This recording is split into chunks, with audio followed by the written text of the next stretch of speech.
Yep. This is Marcus Korvald with the MMA Net and Studio MMA, and we're here with Martin Kampann, who's fighting in 3 weeks on November 19th in San Jose. And how's the camp been? It's good, man. I'm training hard and getting sharp so I can beat up Rick Story, you know. That's the plan. So training hard every day and getting my cardio up and yeah. Yeah, you say getting your cardio up. Obviously, that's one of Ricky Story's strength. He's physical. He's got good stamina. You're expecting it. You're expecting a full 3-round fight? I mean, I always expect a 3-round fight. You know, I don't want to come in and expect a 1-round fight, and then all of a sudden I'm fighting in 3 rounds. You know, then I'm going to be, you know, exhausted in the 3rd round. So you know, expect a 3-round fight, and then you can hopefully get a first-round knockout. You know, that'd be nice. But you know, I prepare for the worst and. So I'm ready to deal with whatever he brings. You know, he's strong, physical guy. He's a great wrestler. You know, so I think you know, I want to come ready. I want to come in shape. You know, I've been working my wrestling, my takedown defense. I think he definitely want to try to take me down. So, you know, pick him apart on the feet, and you know, I can wrestle too. I feel confident in my ground game. So I think it should be a good fight. Comfortable in your ground game. You're coming off 2 fights with 2 great grapplers in both Diego Sanchez and Jake Shields, obviously, and you seem to be handling that fine, even though it wasn't a win. Many feel that Diego Sanchez was definitely a win, and Jake Shields could have gone either way. So you seem to match up pretty good with wrestlers. Do you think it's a specific reason why the UFC keeps on putting you with grapplers? I don't know. I'm getting wrestlers, but you know, we got some good wrestlers at Couture too. So I think I'll do fine. You know. I'm ready to defend the takedown. You know, if he gives me a takedown, I'll take it too. You know, so we'll see what's gonna happen. But I definitely feel I'm the better striker. You know, I feel I can pick him apart on the outside. You know, I think he goes crazy a little bit when he comes up close. You know, so I gotta watch out. I don't start turning into a slugfest. You know, because then you know anybody can get caught. But I feel confident boxing from a distance. We had Jay Hieron make a prediction on your fight, and he feels that you're too experienced, your wrestling is good enough, and your stand-up is too good for Ricky Story. He's also fighting on Saturday night for the Bellator title at 170. And can you make a prediction for his fight? Well, I think hopefully he's going to knock him out, but I think Jay's an incredible wrestler. People don't know that. Jay's a great wrestler. He's got an incredible takedown defense, and he's really hard to keep on the bottom. You know, so I mean.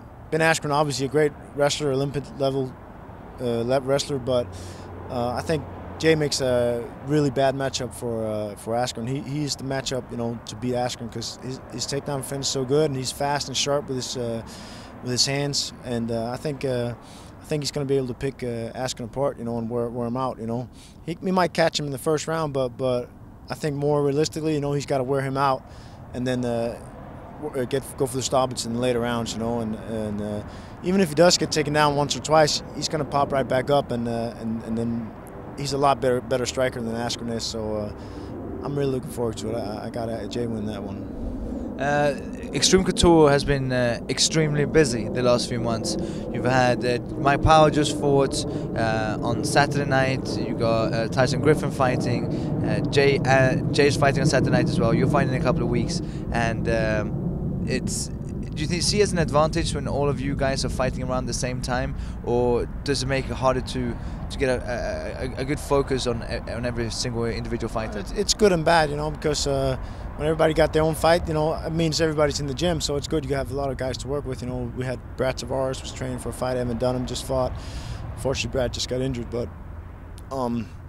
the good thing is, you know, there's a bunch of guys to work with in the gym, you know, but sometimes guys will have, you know, that have a guy they're training for, so they're working on something specific, you know. Of course, we'll help each other out, you know, but it's sometimes if they're not fighting, you can get their other guys, you know, full attention, full help, but, you know, when they have their fight to focus on too, that can take some out of it too. But we got so many guys, you know, so you know, I think I like it. You know, Michael Chandler, he's fighting on the same night as me. He's fighting Eddie Alvarez for the Bellator title. So, you know, he's a great wrestler. I've been working with him as well, and you know, we got a lot of guys to work with, and I like it when people got a lot of fights, you know, in the gym. And I like when everybody's staying busy. You know, it keeps a great spirit in the gym. You know, when everybody got fight up, and hopefully everybody gets some wins. You're fighting on the 19th, and we were talking with Dana White, and he's talking about in the beginning of next year they're looking into going into France, Sweden. I'm holding you to it, Dana White. I know what you said yesterday about you're not sure about committing to anything, but we got it. We know you're coming to Sweden. That was going to be my next question. Yeah. You fought MMA in Denmark? Yeah, I fought most of beginning of my career, I fought MMA in Denmark. Yeah. How would it feel like to get a chance to fight for the UFC in Denmark? That'd be awesome. That'd be badass. So let's make it happen, Dana. We can go to Sweden first. That's all right. You can have the first one, you know. But eventually we got to go to Denmark too, you know. It's funny because the UFC or Dana White can go to Sweden, can go to Denmark. What about the elbows in Sweden? Do you allow that? Yes, it's been legalized. It wasn't enough before. How about Denmark? Yeah, no problem in Denmark. It's only you guys, only you Swedes, you know. It's a problem, you know. But with Denmark, we're good. No problem. Sweden, same thing. We've had K1 in Sweden. Oh, they don't allow elbows in there. But Norway, unfortunately, they can't go to Norway because in Norway they don't allow it. They don't allow professional boxing or mixed martial arts. Yeah. So, and which is unfortunate. They got some great guys coming out of Norway, except from yourself. Obviously, being a kind of a four-figure foot and a spokesperson for mixed martial arts and the UFC from Denmark. Are there any other up-and-coming Danish fighters you know of? Yeah, I mean, there's good guys in Denmark. You know, there's a lot of tough guys. You know. Can you mention anyone? There's Ken Rosford. You know, he's a veteran in Denmark. You know, and he's a tough guy. You know, he's had a lot of fights and he's been close to getting a breakthrough in the bigger scene. You know, and he's tough. And young guys, Mikkel Palo, he's tough. I trained with him when I was back home. He impressed me. He was good. So we got some guys coming up that could break into the scene, you know, if they keep working hard. So when Joe Silva watches this, because he will be watching this later on, you want to say, Joe Silva, take a look at this guy. Joe Silva, you know, he knows. He can just give me a call. I'll pass on the info.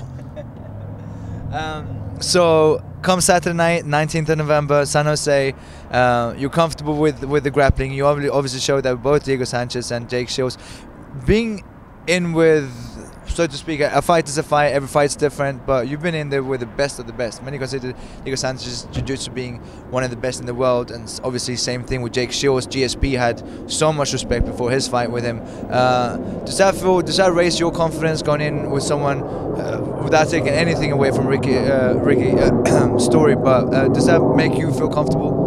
I mean, I feel confident in myself. I feel confident in my skills, you know. But at the same time, you know, I gotta respect my opponent. You know, if you go in thinking you're unstoppable and you're the shit, you know, you might run into something stupid, you know. So of course I respect my opponent. I think he's a tough guy and he's a tough wrestler. I think that's his strongest forte. But I think I'm the better fighter, hands down, you know. And I'm gonna prove it November 19 when I whoop his ass. And after Rick's story, without looking past your next opponent, is there anyone out that you would like to fight? Anyone in 170 you'd like to fight? Or if you could choose to pick your opponent? I'd like to beat Diego Sanchez up one more time. You know, I think I already beat him up once, but apparently the judges was smoking crack or something. I don't know, but I think I beat him up good the first time, and they didn't give it to me. So, I mean, I think I won the fight. Diego's got the scars to prove it, and I'd like to beat him up one more time just to settle the score. You heard it here from MMA Nytt and Studio MMA. Hopefully a rematch with Diego Sanchez. That's what Martin Kampann wants. Look for him on November 19th against Ricky Story. Thank you, Martin.